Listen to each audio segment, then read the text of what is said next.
దేవాది దేవునికి స్తోత్రాలు. మరి ఒకరి పర్యాయము మిమ్మల్ని అందరినీ యూట్యూబ్ ద్వారా కలుసుకునేదానికి ప్రభు ఇచ్చిన అవకాశాన్ని బట్టి వందనాలు.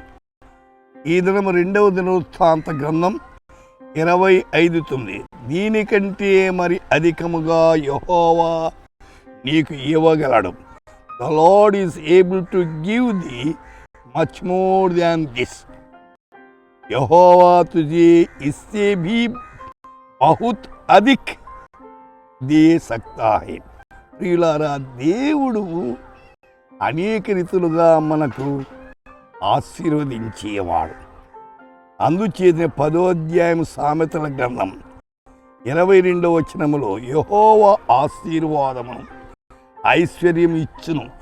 ఆశీర్వాదం కావాలన్నా ఐశ్వర్యము కావాలన్నా అని నరుల కష్టము చేత ఆశీర్వాదము ఎక్కువ కాదంట.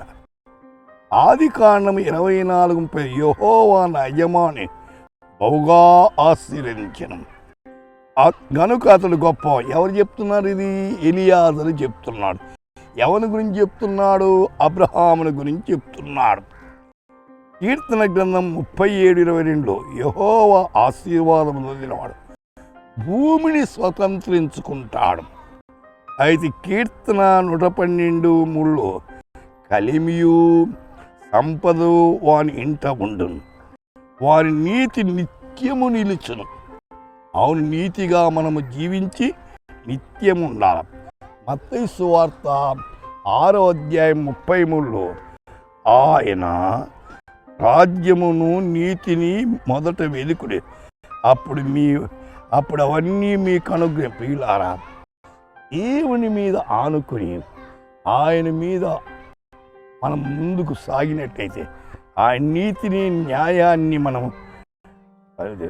దేవుడు అనేక రీతి కాపాడతాడు. నీతిగా జీవించాలి. మీరందరూ కూడా యేసు నీతిలో నీతి నిమిత్తము హింసించబడవారు ధన్యులు. ప్రార్థన చేసుకున్నాం. పరిశుద్ధులా, మా శ్రోతలందరూ నీతి కొరకు జీవించేదానికి అత్యధికంగా వాళ్ళని ఆశీర్వదించండి. మీ హస్తం వారి మీద ఉంచమని, వారి అక్కలని మీ కృపలో తీర్చమని యేసు నామమున ప్రార్థిస్తున్నాము తండ్రి. ఆమేన్.